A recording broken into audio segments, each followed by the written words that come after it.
have several large paintings going. This one's probably finished. I've got other little sketches that I've done on location and several of them up there. And then I have this one over here on the wall that I did in the landscape class that I really love. I love how the sky turned out and I want to use it as reference also. I'm going to just start painting. I'm going to set the camera up so you can see me. I'm chipping away at this one. I am playing with the water. I want to work on the sky. I want to get some more depth in this water and just kind of keep chunking away at it. So I thought I'd turn the camera on. I'm going to put my earbuds in and just work. Also have a canvas down here that is just collecting stuff that falls from here, paint splatter. I'm able to just wipe my brush on that, and that's just building up texture and color, and will be nice to work on in a minute. But I'm going to set the camera up and just get started. I've gone through my sketchbooks and decided to pull out some sketches for reference and just to kind of remind myself of what I'm doing and the marks that I want to make. And I don't feel like they have to be of that place.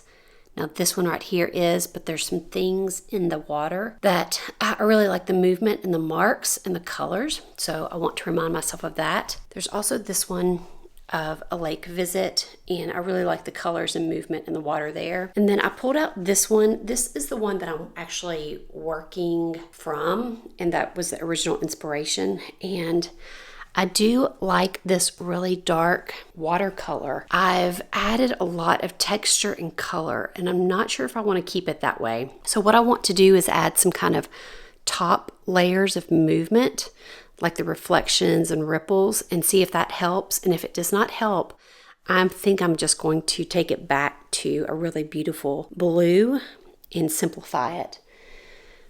Because right now it is feeling a little busy, though there are parts of it that I really like.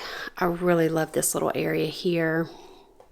So yeah, I'm in a fun stage though, because I'm not scared. I'm not worried about messing it up because there's not much about it that I really am in love with yet. I'm still just wanting to push it. I want to love it at the end. So that's what I'm going to focus on, is the water today.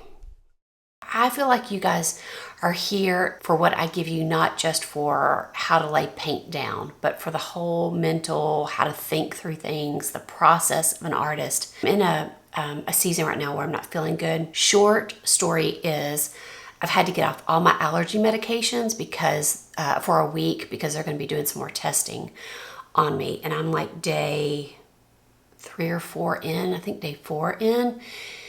My lungs are feeling it. I've been having constant headaches. I mean, I'm still in in fact, the sun's out a little bit. I'm kind of like, don't want to open my eyes mode. You can probably tell it in my voice. I'm drinking water like crazy to try to help with my headaches. Hey, this is Editing Sandy here. I'm sitting here editing this footage, and though I probably still sound the same as I did in that video, I'm much better. But I did want to say this. We did find out that I am allergic now to cats, which we have 2 indoor, outdoor cats. So yeah, I don't know why I felt the need to get on here and tell you all that, but I just thought I'd tell you. So the cats.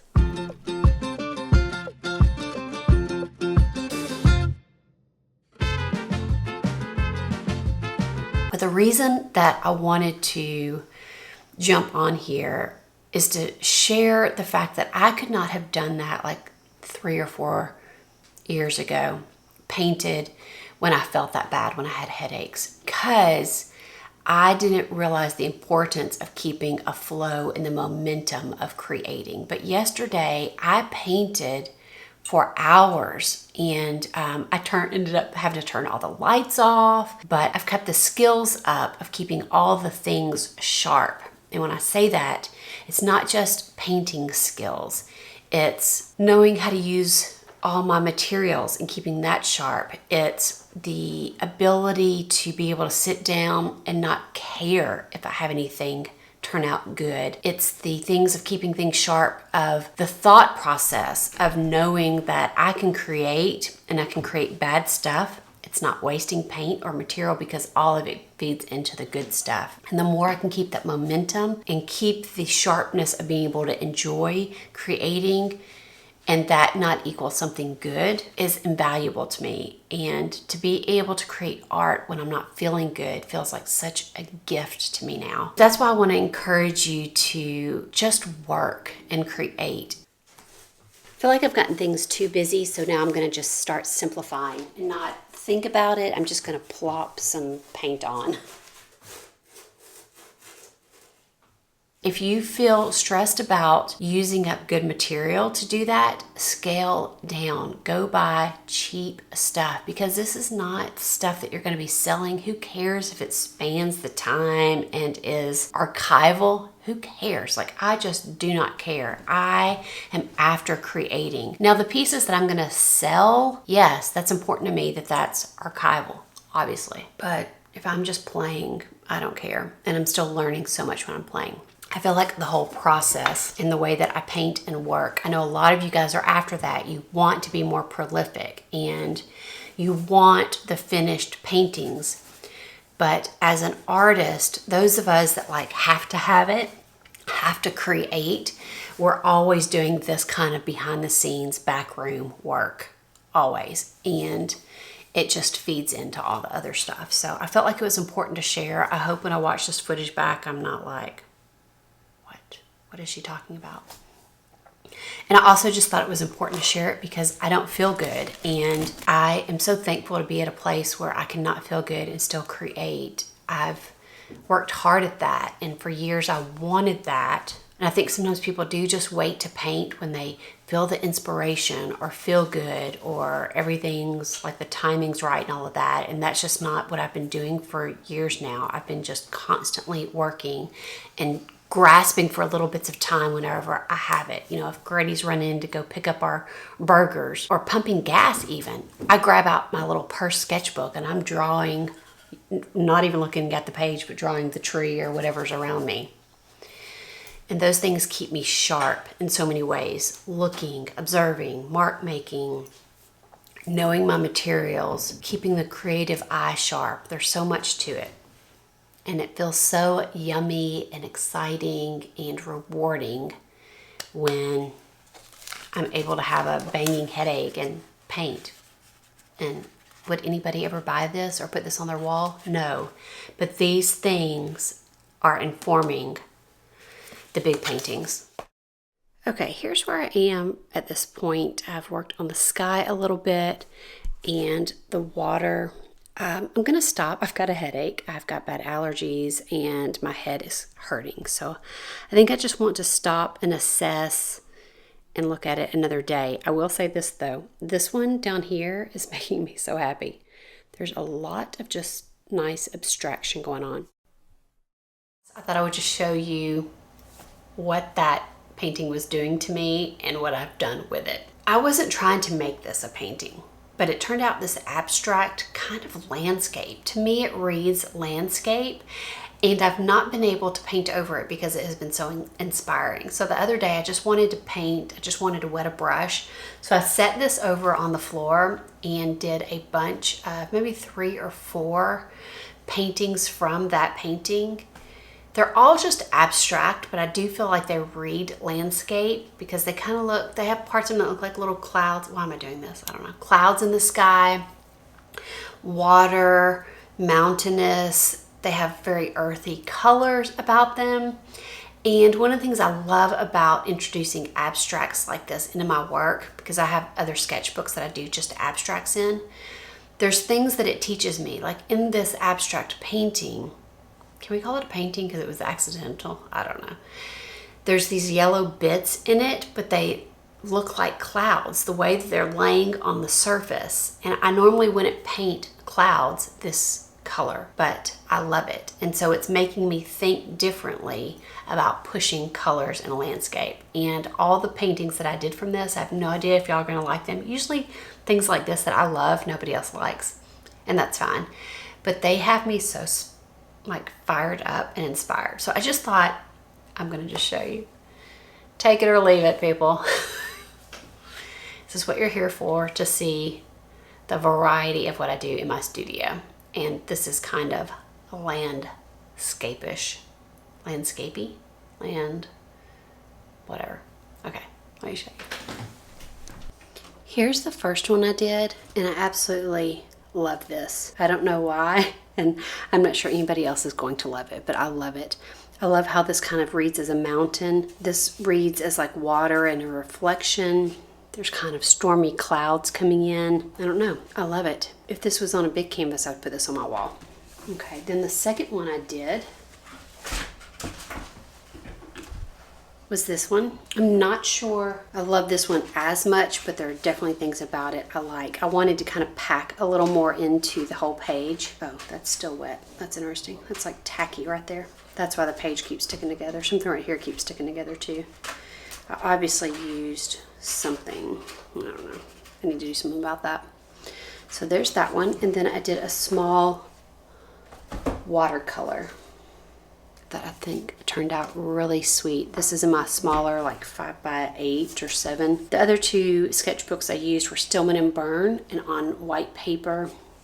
This is the Talon's Art Creation sketchbook. And I just feel like this turned out really sweet. Like there's just something gentle and delicate and beautiful landscape about it. Again, this feels like maybe a distant mountain or water. And then we have what kind of feels like land, and this has a little bit of a sky feel to it. I don't know. The three of them make me very happy. I have a list here of things to fill you in on, catch you up on.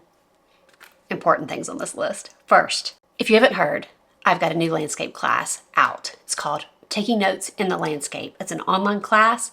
It's 8 hours long with 26 or 26 or 27 individual videos. There will be a link below that has all the information. It will have a video also with it so you can kind of see what the class is about. What I wanted to tell you about that class though, if you were like, well, I don't really do landscapes, I'm not into landscapes, it is a really, really good class to see how I paint and how I use materials. So if you have been longing to see me paint more, this is 8 hours worth of that. It's got all the normal funness and kookiness. It's also very inspiring. One of the things I wanted to do with our future videos is to make sure that they were something that made your eyeballs happy, that made you want to go paint when you watched them. I would definitely want an entertainment and inspiration aspect to all my classes. You really get a deep, deep dive into my painting process. So link below on that if you want some more information. Number 2 on the list is I have a new podcast interview out. A friend of mine, we scheduled like last year back in May, and we finally got around to it. I'm going to put a link for that below too. You can watch it. It's up on YouTube, or you can just listen to it podcast version. Hey everybody, welcome to another episode of Creatives Ignite. I am so excited about today. I have been praying about this and excited since I think May when I first met Sandy. Let's talk about sketchbooks. So when did you start a regular sketchbook practice? We sat on the ground and had probably what most people would think is a pretty boring scene in front of us. Those are the best scenes because something that's too pretty, you feel like you've got to rise to the occasion for that. But something a little, when you sit down, you go, well, I probably should have picked a different spot. And I always say, no, just trust, just sit down. Because as soon as you sit down, your eyes start adjusting a little bit. We had a ton of buzzards that came just like, it's almost like a horror movie, just covered the sky. I was like, Sam, get the buzzards. So we were like, just quickly, like as fast as we could. I'll put both links for that below also. It's a really nice long chat between my friend Diane and I, and there's a lot of like sketchbook sharing of paintings and things like that. So there's definitely some visual component if you want to watch it on YouTube. It is there for you to watch. And number 3, is this the last thing? Yes, guess what? I have worked hard to put together a favorite supply list, and it is up on my website. It's just there, and then that way I can update it, add things or delete things that become new favorites, things that I'm like, not really into that anymore. It is there for you, the gamut. Paints, dry material, mediums, paper, sketchbooks, all the things. There's lots of things, all of them there on my website. Let me check my list. Yes, that's it. I had one other thing on here, but I marked it off because I'm not ready to tell you about it yet because it's not completed, but there will be another announcement of a new something to tell you guys about in the future. So here's the finished piece. I'm so happy with how it turned out. I could tell it needed something here in the foreground to kind of break up that space, and I added these really fun spring summer-like flowers, and I just love how abstract they are. Just a nice pop of color there. Love this little tree. There's so much about this that just takes me back to that spot where I actually painted. The boats, I mean, it takes me back to that day, one of the days that I was out there sketching. These two boats were racing one another. It was when we were filming for the landscape class. Some of the sketches that I used for this finished piece were done when we were filming for the landscape class. I love all these little houses and the abstractness of them. There's my fun little water tower. I love adding a water tower, and for some reason I make them pink. I don't really know why. I feel like I just got a really good balance with all of that. With mark making, it still looks like a landscape, but there's just movement, color, and abstraction. That's what I'm all about. This piece is already up on the website, and if you're interested, grab it fast because usually these pieces go pretty quickly. I've been hearing from a ton of you guys that y'all are loving the class. I mean, it is just making my heart whew. Just so glad to hear that. We're really proud of it, and so to hear you guys just enjoying it like nobody's business just makes my day. Okay, a dog is underneath here, and the snoring is about to really amplify, so I'm going to wrap it up, and I will see you back here in 2 weeks, unless you go by the landscape class, and then you'll get 8 hours worth of all the funness. Okay, bye guys.